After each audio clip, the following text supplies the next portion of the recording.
Napunta po doon. Please, oo. Sabi niya, gusto mo mag-artista? Oo. Alam mo, mag-sim tayo ng Pampano. Using the steamer. Ano ba ni Chess? Yung kung saan nag-antay doon, no? Picnic. Oo, ganun. Wala may sa dam. Sa dam! Tama Tama tama. ba ni Chess? Oh, doon ang shooting. Maghapon yan. Bango. Ayun.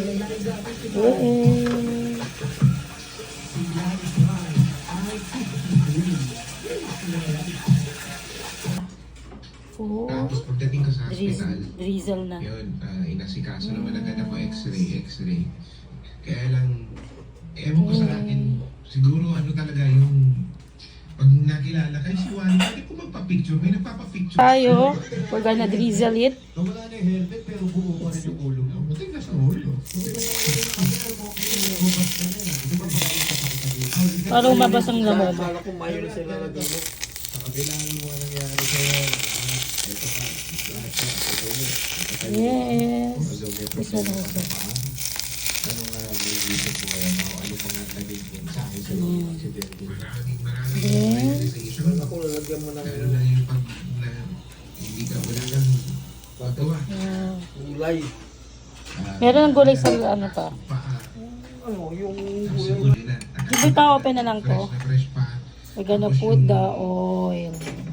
Like that. I'm the mixture. Just like that.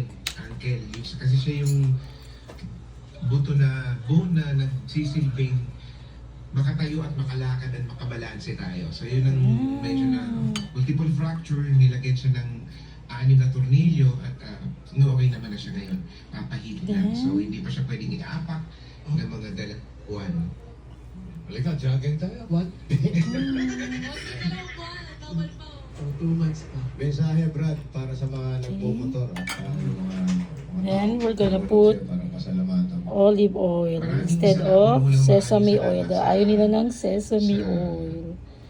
Doon sa nag-rescue sa akin sa Bureau of Fire ng Lupi, Camarines Sur, sa mga tao That's na, it. na hindi ko na sila nakilala at nakapagpasalamat man lang that time. Nagtawag ng rescue na sinisigaw pa nga, call Diba? 911. Sabi ko, Sarap. Amerika ba? Sinisigaw talaga ng 911. Tapos yung mga doctors na nagkasikaso sa akin at yung nandito sa nag-opera, tumulong sa akin sina Dr. Julie at